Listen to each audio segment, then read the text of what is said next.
This is a list of the 5 best Corvette engines ever to roll off the assembly line.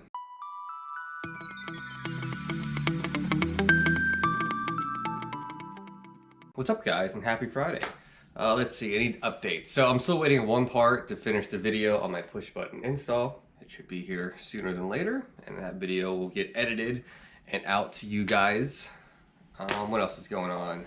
I think that's about it as far as updates go for the channel. So we'll get right to it. Today I want to talk about 5 of the most unique and awesome and interesting and best all-around engines ever to come from the factory in a Corvette. I'm a little weary about doing this video because right away, no matter what Corvette engine you own, you're thinking to yourself, number one better be mine. I get that. We're all biased with the Corvette we want, and the Corvette we have is best Corvette. I understand that. So yes, so please don't shoot me. This is a subjective video. Don't take offense to it. This is what I think. All right? These are opinions that I have. It's just an opinion, and you can yell at me in the comments.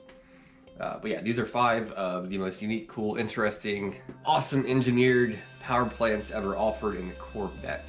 Now there's 5 total. I do want to start with one honorable mention I think is pretty cool. And then we'll start at number 5 and into number 1. So here we go. All right, I'm gonna start with an honorable mention real quick. This is a cool motor, and that is the L71 that came in the C3 Corvette. And if you're not familiar, that is the original 427 that came in a Corvette. A bigger motor, but still pretty damn cool. It came with 435 brake horsepower back in the 60s, which is pretty damn unheard of back then. Back then, you know, your V8s were running 200 something horsepower if you're lucky. So 435 brake horsepower back then was crazy. Cars are a lot heavier, but that was a pretty tremendous feat for when it came out. As you know, C3 is probably my least favorite Corvette, but I did want to give that motor a shout out. Pretty damn cool. C3 also shared a leaf spring platform, and the motor only came with a 4-speed manual. That makes it even cooler, if you will. And one quick little fun fact while we're doing this video, there was one V6 offered in a Corvette, and that was 1953, the Blue Flame V6, which had approximately 150 horsepower. Nothing remotely exciting about that motor, but I thought I'd share it with you because it's kind of neat. If you didn't know, yeah, Corvettes C1s did have a V6 option.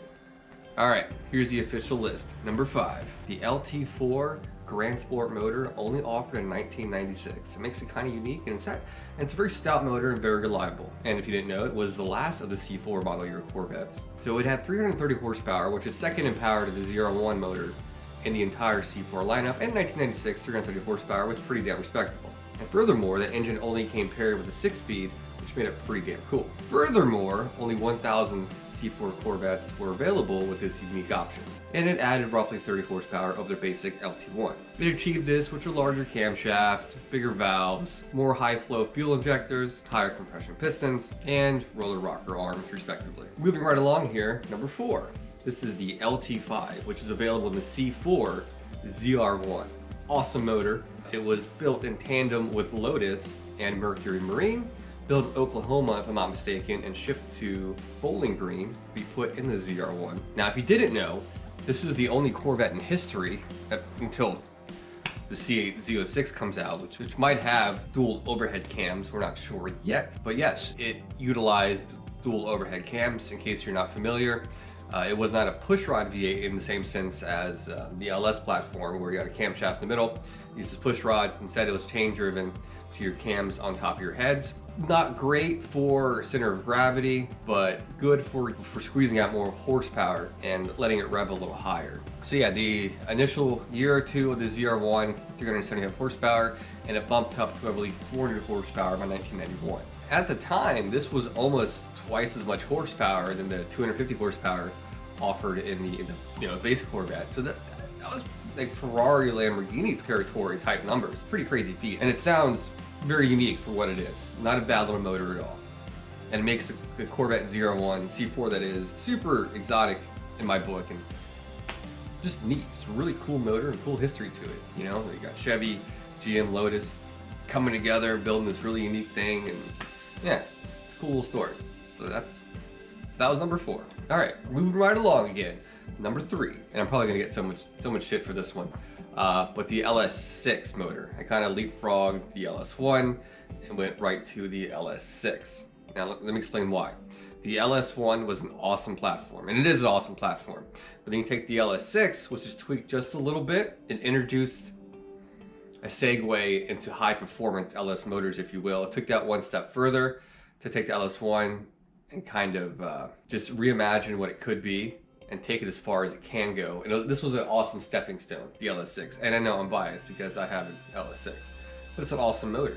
A very stout little motor. This came in two forms, 385 horsepower in 01 and 405 from 02 to 04 respectively. And I'm just talking about in the Corvette platform. And if you're not familiar, they simply took the LS1, put a little bit of a bigger cam in it, rerouted some of the air. The 243 heads allowed air to flow much more freely. The map diameter opening was a little bigger, throttle body as well. And this little guy can rev up to about 6,600 RPM. So a cool little motor. And yes, the LS1's an awesome motor. I'm not dogging that at all. It's a great motor, but this is my list, and LS6 is number 3, so deal with it. All right, number 4, the 6.2 liter LT4 engine found in the C7 Z06. All right, this thing is a maniac engine. It's pretty gnarly. So you have an engine, right, already at 10, and it cranks it up to like 13. Some would say this is the best performance engine that Chevy's ever put out. They might be right. They might be wrong. But it definitely rocketed the Corvette into exotic territory, up there with high-end Porsche, Ferrari, not quite McLaren, Lamborghini, yeah. Very awesome sound to it. It's got a very unique American muscle sound combined with an exotic noise. It almost sounds like it shouldn't exist, that noise, but I love it. And the best part is, this thing produces torque so damn low in the RPM range, it just makes it a phenomenal engine. Just anywhere in the power band, you womp on it and you're gone. You're just gonna go. Torque for days. And this thing had all the technology on board. Forged steel connecting rods, forged aluminum pistons, lightweight titanium intake valves, stainless steel exhaust manifolds, an aluminum engine balancer, and a dual pressure control oil pump. So yeah, this thing could hit 60 in just about 3 seconds. Pretty damn cool. Now there are some bad things about this motor, but it's not the motor's fault. It's got a lot of coolant issues and overheating issues. That's more due to piss poor engineering on the coolant delivery and radiators. But they ironed it out as the Z06 went on and the 01 respectively. But I don't fault the motor for that. It's a stout little motor and I like the little motor. Pretty cool. All right, here we go. Number 1. I'm kind of nervous. I'm sure you guys right now, like, this better be my motor. The motor I have my Corvette. This better be it right now. So here we go. That is the 427 LS7. This motor does not have the best reliability track record. That's mostly due to valves breaking and grenading the engine, but once you get that rectified, this motor is awesome. And there's also some complaints about the cylinder walls being too thin, but they are reinforced. You look past that, this thing is a monster. If you've never heard one, you need to hear an LS7. For a push rod, there's no other sound like it. It sounds like a jet. It's absurd in a good way. So naturally aspirated is over 500 horsepower in a V8. That's nuts. I wish they could perfect this motor and have it in the C8 as like a base model. That would be cool. Oh, and it revs over 7,000 RPMs. Oh, and it's 7 liters. And a lot of people have turned this into a flat plane crank motor, which makes it sound even more insane. LS7 is pretty cool, and I wish they used it in more platforms. I know it's kind of temperamental, but I really wish Chevy kind of ironed it out a little more. That thing is an awesome power plant. And furthermore, it was only paired with a 6-speed manual. I mean, what's there not to love about that? You know? Just talking about this, now I want a C6 Z06. It's an awesome car. But I also love the Grand Sport LS3. And the LS2 respectively. LS2 and LS3, awesome motors as well. Again, they were kind of just, the LS6 set up that platform to make it an even better motor. You know, the LS9 as well, the 01. All the LSs are awesome engines. I could have said any of those and not been wrong, you know what I mean?